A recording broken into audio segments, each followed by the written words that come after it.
अस्सलाम वालेकुम जी फ्रेंड्स। आज का जो हमारा टॉपिक है वो है एहरेनफेस्ट थ्योरम है हमारे पास। हम लोगों ने सीरीज स्टार्ट की हुई है क्वांटम मैकेनिक्स की। तो इस सीरीज में हम इन टॉपिक्स पर पिछली वीडियो में बात कर चुके हैं। आज की जो हमारे पास वीडियो है वो वीडियो में हमारे पास 19 है, द एहरेनफेस्ट थ्योरम या एहरेंट थ्योरम या इसको एहरेनफेस्ट इक्वेशन का भी नाम देते हैं। ओके, तो आइए कुछ स्टार्ट करते हैं। बिस्मिल्लाहिर्रहमानिर्रहीम सल्लल्लाहु अला मुहम्मद सल्लल्लाहु अलैहि व आलिहि वसल्लम। अग जिस तरह हमें पता है कि एक क्लासिकल है और एक क्वांटम मैकेनिक्स है। ये क्वांटम मैकेनिक्स की हमारे पास वीडियो है। क्लासिकल और मैकेनिक्स में इसमें जो बेसिक डिफरेंस क्या है ये तो हमें पहले ही पता है। ओके, जो क्वांटम है वो माइनर चीज़ों को यानी बहुत ज़्यादा माइनर चीज़ों को डिस्कस करता है। जो पार्टिकल है उससे रिलेटेड जो वेव है, और जो क्लासिकल है वो लार्ज ऑब्जेक्ट्स को स्टडी करता है। ये तो बेसिक डिफरेंस था। अब ये है कि अगर क्वांटम मैकेनिक्स हमारे पास मोर जनरल है तो इसका मतलब ये है कि इसको कुछ ना कुछ जो क्वांटम मैकेनिक्स का इसको इसमें कुछ ना कुछ क्लासिकल के एस्पेक्ट्स होने चाहिए। इसमें कुछ ना कुछ क्लासिकल की इक्वेशंस होनी चाहिए। यानी कि जो हम क्वांटम मैकेनिक्स में प्रूव करेंगे उनका आंस क्लासिकल जैसा होना चाहिए। तब जाकर हमारे पास जो क्वांटम मैकेनिक्स होगी वो मोर जनरल होगी देन क्लासिकल क्लासिकल की निस्बत। मतलब क्या, if quantum mechanics is more general than classical mechanics, it must contains classical mechanics as a limiting case। अब हम यहाँ दो एग्जाम्पल की समझने की कोशिश करेंगे। एक हमारे पास पोजीशन है और दूसरा मोमेंटम है। यानी कि क्वांटम मैकेनिक्स में हम पोजीशन और मोमेंटम की जो फाइनल इक्वेशन निकालेंगे वो बिल्कुल सेम होंगी जो क्लासिकल में हम प्रूव की होंगी। इस तरह जो हमारे पास क्वांटम और क्लासिकल का जो रिलेशनशिप है वो मोर यानी कि क्वांटम मैकेनिक्स मोर जनरल होगी than classical mechanics. In other words हम ये कहते हैं कि जो हमारे पास एहरेंट, इसको मैं एहरेंट स्टडी कर रहा हूँ। वैसे ये एहरेंट फेस्ट थ्योरम है लेकिन इसको मैं एहरेंट स्टडी पढ़ूंगा। ओके, जो हमारे पास ये एहरेंट थ्योरम है ये हमें रिलेशनशिप देता है क्वांटम मैकेनिक्स और क्लासिकल में। या क्वांटम में हम प्रूव करते हैं वो हमें लेकर जाता है बैक साइड जो कि क्लासिकल में हम प्रूव कर चुके होते हैं। जो कि फंडामेंटल पिलर्स होते हैं क्लासिकल मैकेनिक्स के वो अभी हम देखेंगे कि जो न्यूटन सेकंड लॉ है वो उसमें। अच्छा, अगर हमारे पास क्वांटम इज मोर जनरल है इसका मतलब क्या है कि मोर ट्रू थ्योरी है। अगर हमारे पास जो क्वांटम मैकेनिक्स है अगर वो फिजिक्स वर्ल्ड में अगर वो थ्योरी है, ट्रू थ्योरी है, तो इसको क्लासिकल मैकेनिक्स में क्लासिकल थ्योरीज में यानी कि न्यूटन लॉ ऑफ मोशन की कुछ ना कुछ इक्वेशन को प्रूव करना पड़ेगा, प्रूव करने के काबिल होना चाहिए। यानी कि if quantum mechanics is more general mean more true theory of physical world, then it should also be able to explain the classical theories या फिर Newton laws of motion for instance. Simple यही याद रखिएगा कि जो एहरेंट theorem है वो हमारे पास क्लासिकल और मैकेनिक्स के दरमियान जो है ये रिलेशनशिप देता है हमें। ओके हो गया। अब हम इधर किसका सबसे पहले एक हमारे पास क्या है पोजीशन का है और सेकंड हमारे पास मोमेंटम का है। अब जो हम जेटली बुक को फॉलो कर रहे हैं उसमें सिर्फ डायरेक्ट वैल्यूज दी गई हैं, लेकिन हम इस वीडियो में जो पोजीशन का प्रूव है यानी कि एक प्रूव पोजीशन का उसको करेंगे। मोमेंटम का इसमें हम नहीं करेंगे। ओके हो गया। यानी कि क्या करेंगे हम श्रोडिंगर वेव इक्वेशन का सहारा लेकर उसकी मदद से उसकी हेल्प से क्वांटम मैकेनिक्स में इसका प्रूफ देखेंगे पोजीशन का, और जिसका जो प्रूव होगा वो क्लासिकल मैकेनिक्स से रिलेट होगा, बिल्कुल सेम होगा। ये हमारे पास एहरेंट थ्योरम है। ओके, तो अब हम सबसे पहले जो बुक पर डेरिवेशन है इसकी जो बुक पर इसकी इक्वेशन हम सबसे पहले उसको लिखते हैं। ये देखो हमारे पास जब हम जो पोजीशन है अगर इसका हम ले रहे हैं एक्सपेक्टेशन, पोजीशन क्या है, पोजीशन को हमने एक्सपेक्टेशन वैल्यू में लिखा है, एक्सपेक्टेशन की फॉर्म लिखा है। जब हम इसका डेरिवेटिव लेंगे तो हमारे पास किसके इक्वल होगा, ये मेरे पास फार्मूला, इसको हम पहले प्रूव कर चुके हैं इस फार्मूले को। ओके,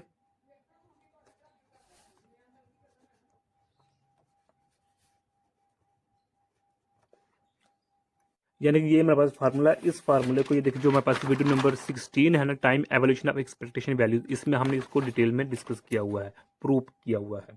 अब जो मेरे पास पोजीशन और मोमेंटम है दोनों do not depends upon the time.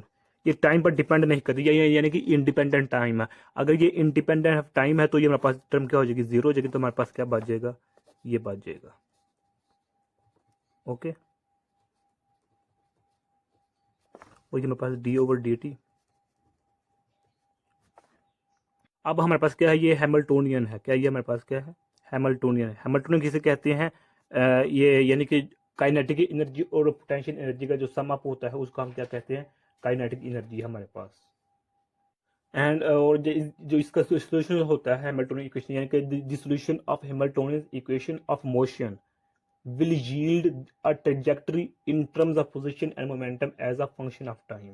यानी कि जो हमारे पास हैमिल्टोनियन इक्वेशन है, इसका जो सोल्यूशन है इसको हम यूज करते हैं पोजीशन और मोमेंटम की फॉर्म में, जब हम उसका टाइम डेरिवेटिव ले रहे होते हैं। यानी कि आप देखें ना, टाइम डेरिवेटिव ले रहे हैं पोजीशन का, भी हमारे पास हैमिल्टोनियन है। अब पोजीशन की फॉर्म में जो हमारे पास हैमिल्टोनियन है उसकी वैल्यू क्या है, वो हमारे पास वैल्यू इसकी हैमिल्टोनियन की वैल्यू क्या है हमारे पास, p² over 2m plus v और t। ओके, ये हमारे पास हैमिल्टन की वैल्यू है, इसकी एच की वैल्यू है पोजीशन की फॉर्म में। अब बुक पर इसकी डायरेक्ट डेरिवेशन की है वो इस तरह की हुई है, ये है हमारे पास। ओके, ये है हमारे पास। अब यहां से उन्होंने जो डायरेक्ट स्टेप किए वो क्या किया है कि d/dt ये है, इसको डायरेक्ट कर दिया उन्होंने इसके इक्वल, यानी कि जो मेरे पास है ये आर पी, जो मेरे पास ये टर्म है किसके इक्वल कर दी उन्होंने, इसके इक्वल, और इसको वैल्यू यहाँ पुट की कट ऑफ होकर मेरे पास ये वैल्यू आ जाएगी। ये हमारे पास पोजीशन है। यानी कि जब हम पोजीशन का क्वांटम मैकेनिक्स में इस पोजीशन का टाइम डेरिवेटिव लेते हैं तो इसका आंसर हमारे पास ये आता है, और यही आंसर क्लासिकल मैकेनिक्स में सेम आता है। डन हो गया, ये था हमारे पास पोजीशन के लिए। अब ये बुक वाला है, अब इसको हम प्रूव करेंगे, लेकिन प्रूव करने से पहले हम जो मोमेंटम है उस पर भी बात कर लेते हैं कि ये मोमेंटम क्या है, लेकिन मोमेंटम हम इधर प्रूव नहीं करेंगे। ओके, तो इधर लिखते हैं हम, जब हम मोमेंटम का टाइम डेरिवेटिव लेते हैं तो वो हमारे पास किसके इक्वल होता है, टाइम डेरिवेटिव फार्मूला वही लगेगा जो मेरे पास ये फार्मूला था ना, ये वाला। चूंकि पोजीशन और इसके साथ साथ मोमेंटम भी टाइम पर डिपेंड नहीं करता, इसलिए यहाँ भी जो मेरे टर्म होगी ये भी जीरो हो जाएगी। सिर्फ ये लिखेंगे। अब यहाँ के आ जाएगा मेरे पास पी आ जाएगा बस।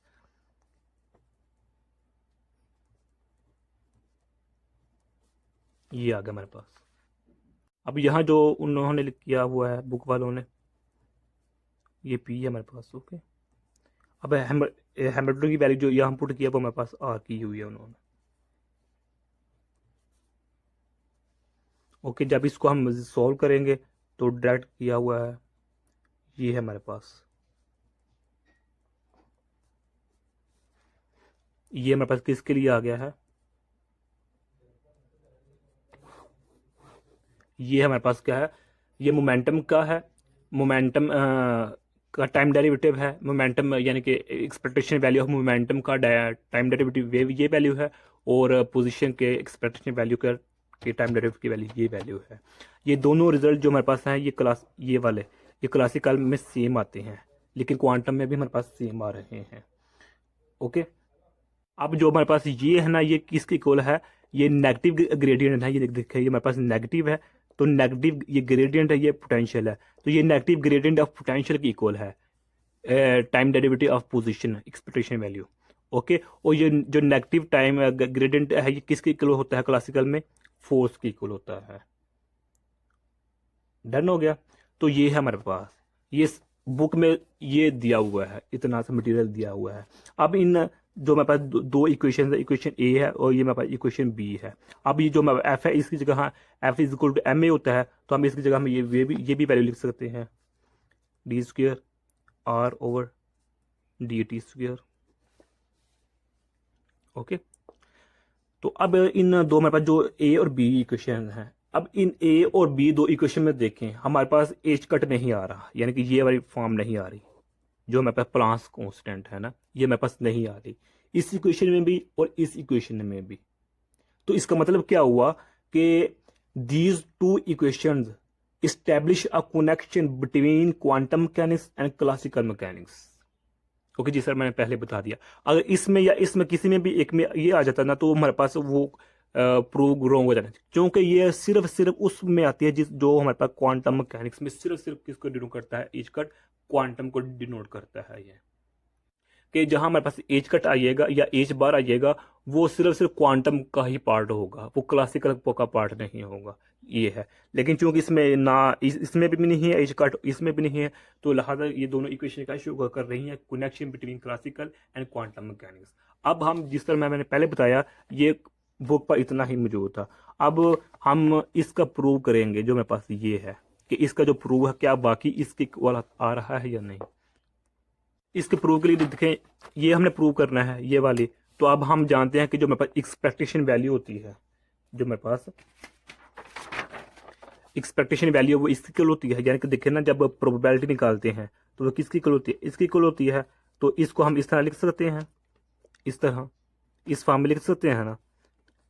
तो यही फॉर्म हम देखें, जब हम पोजीशन की एक्सपेक्टेशन वैल्यू निकालेंगे तो वो हम इस तरह निकालेंगे, पोजीशन दरमियान में आ जाएगा और हमारे पास ये हो जाएगा। तो अब क्या क्या हम डिफरेंशिएट करेंगे इस इक्वेशन को विद रिस्पेक्ट टू टाइम के लिहाज से, इसको हम डिफरेंशिएट करेंगे, यानी कि जो एक्सपेक्टेशन वैल्यू होती है उसको हम इस फॉर्म में लिखते हैं। अच्छा जी, अब देखें हमारे पास ये है, जब इसका हम टाइम डेरिवेटिव लेंगे तो हमारे पास क्या हो जाएगा कि एक्स एक्स को हमने अलग कर दिया और इसको इसको हमने इकट्ठा कर दिया, तो इसका हम टाइम डेरिवेटिव लेंगे। ये इक्वेशन में हमारे पास क्या बन चुकी है, 1। तो अब देखिए, जो श्रोडिंगर वेव इक्वेशन है for Sai and Sai not, वो क्या है, ये हमारे पास इक्वेशन नंबर 2 है। ये देखें, time dependent Schrodinger wave equation है, ये time dependent Schrodinger wave equation है ये हमारे पास। ओके, इसमें ये भी टर्म आई है, ये याद रखिएगा, ये टाइम डिपेंडेंट है, इंडिपेंडेंट नहीं है ये हमारे पास। अच्छा जी, अब क्या करेंगे कि ये मेरे पास ये है। अब इसका हम कॉम्प्लेक्स कंजुगेट लेंगे। जब हम कॉम्प्लेक्स कंजुगेट लेते हैं तो हमारे पास स्टार आ जाता है, यानी कि इक्वेशन 2 से हम इक्वेशन 3 में कन्वर्ट हो चुके हैं, कि जहाँ जहाँ साई था वहाँ ऊपर हमने स्टार लगा दिया है। ओके, और जब योटा का जब हम लेते हैं कंजुगेट, तो किसकी आता है, नेगेटिव के। और अगर हमारे पास नेगेटिव है तो वो पॉजिटिव में चेंज हो जाता है। तो ये देखें, ये पॉजिटिव ये नेगेटिव में चेंज होगा, बस सिंपल ये था।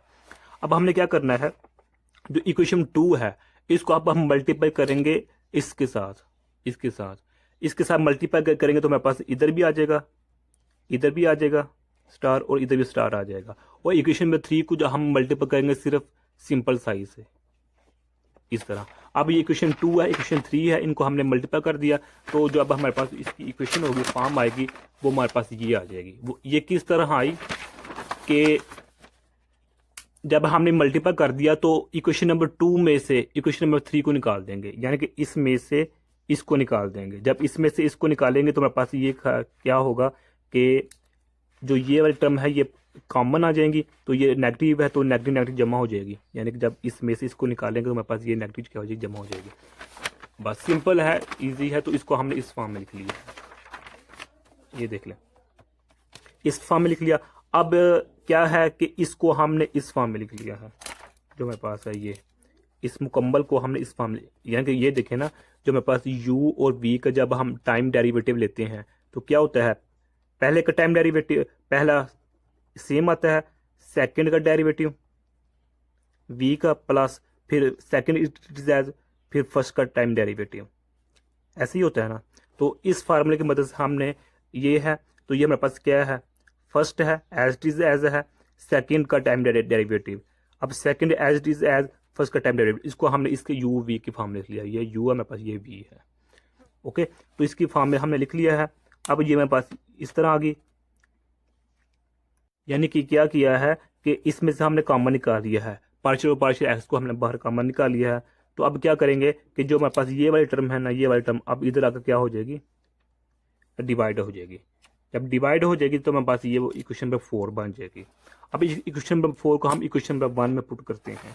अब इक्वेशन नंबर 1 क्या है हमारे पास, ये है, ये इक्वेशन नंबर 1 है, इसमें हम वैल्यू पुट कर देंगे तो हमारे पास ये फॉर्म आ जाएगी। अब इस फॉर्म में देखें, ये मेरे पास क्या है, फर्स्ट है, ये मेरे पास सेकंड पार्ट है, यानी कि अब ये इक्वेशन नंबर जब हमारे पास 4 आई है, इसकी वैल्यू जब हम इक्वेशन नंबर 1 में पुट के हमारे पास ये वैल्यू आ गई। अब यहाँ क्या है कि टाइम डेरिवेटिव हमने पार्शियल डेरिवेटिव करना है विद रिस्पेक्ट टू एक्स के लिहाज से। तो ये मेरे पास फर्स्ट टर्म है, ये इधर हम अप्लाई करेंगे बाय इंटीग्रेशन बाय पार्ट्स, सिर्फ और सिर्फ राइट साइड पर। तो ये तो कॉमन है, तो ये वैसे का वैसे ही आ जाएगा इधर। तो अब क्या है कि ये फार्मूला इधर हमने अप्लाई किया है, ये देखें ये वाला formula by integration by parts में क्या होता है, यू वैसे का वैसा ही वी का इंटीग्रेशन लेते हैं, इंटीग्रेट करते हैं, फिर क्या करते हैं कि मुकम्मल का फिर हम लेंगे, ये देखें मुकम्मल का, ये नेगेटिव बाहर है। ओके, तो इसका पार्शियल डेरिवेटिव ले लेंगे पहले, फिर इसका इंटीग्रेट करेंगे वी को, और जब इसका आंसर आ जाएगा तो इसको फिर हम मुकम्मल तौर पर इंटीग्रेट कर देंगे। तो यही हम काम हमने इधर किया है, ये वाला।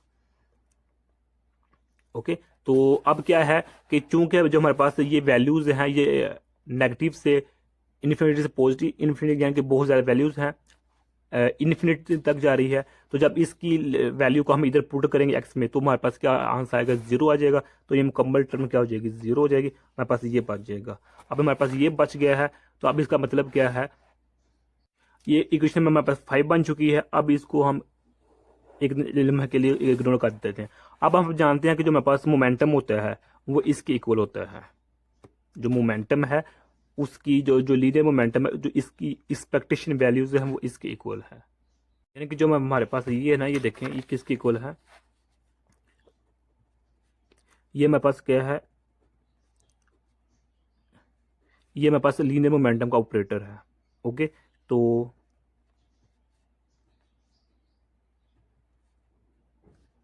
जब ये देखें, जब इसको हम अंदर मल्टीप्लाई करेंगे तो हम इसको इस तरह लिख सकते हैं, जो मैं ये फॉर्म लिखी हुई है इस तरह लिख सकते हैं।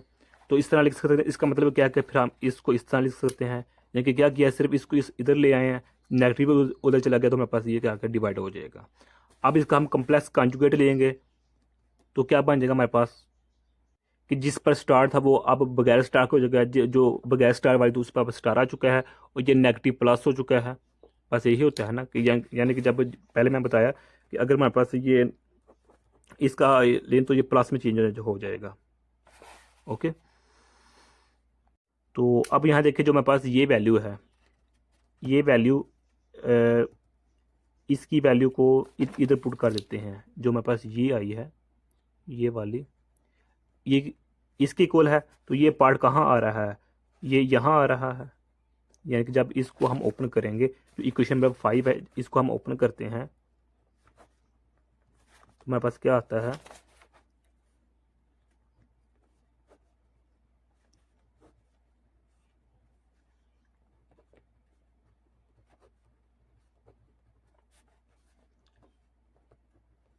ये मेरे पास आ जाता है।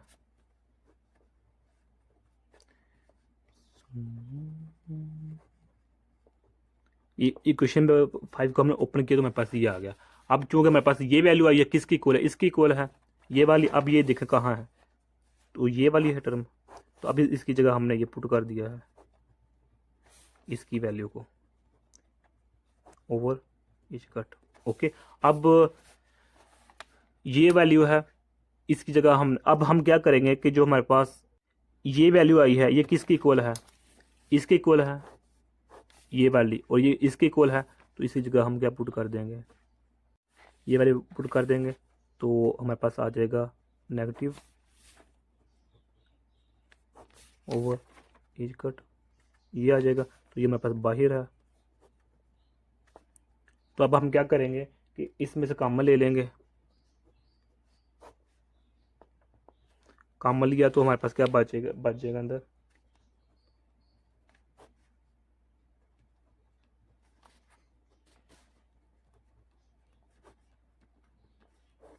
ये मैं वहाँ हमारे पास अंदर बच गया। अब इसका सोल्व करेंगे तो मेरे पास क्या आंसर आ जाएगा,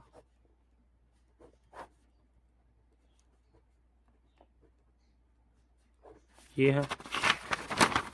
तो अब क्या हो जाएगा, ये 2 से कैंसिल हो जाएगा, ये इससे कैंसिल हो जाएगा, तो मेरे पास क्या फॉर्म बच जाएगी, ये बच जाएगी। और ये किसके इक्वल है, इसके इक्वल है। तो यही हमने प्रूव करना था कि जब हम पोजीशन का, यहाँ एक्स क्या है हमारे पास क्या है आर है, तो इसका टाइम डेरिवेटिव लेते हैं तो हमारे पास किसकी इक्वल आती है, इसकी इक्वल आती है। तो यही चीज़ हमने इधर देखी थी, ये देखें ये वाली, यही प्रूव करनी देना हमने, तो ये हमारे पास प्रूव हो चुकी है। तो यही आज का हमारा इतना सा टॉपिक था। मैं उम्मीद करता हूँ आप लोगों को इस वीडियो की समझ आ गई होगी। अगर आप लोगों ने अभी तक हमारे चैनल पाक एम अकेडमीज़ को सब्सक्राइब नहीं किया तो प्लीज़ सब्सक्राइब कर दें। अस्सलाम वालेकुम।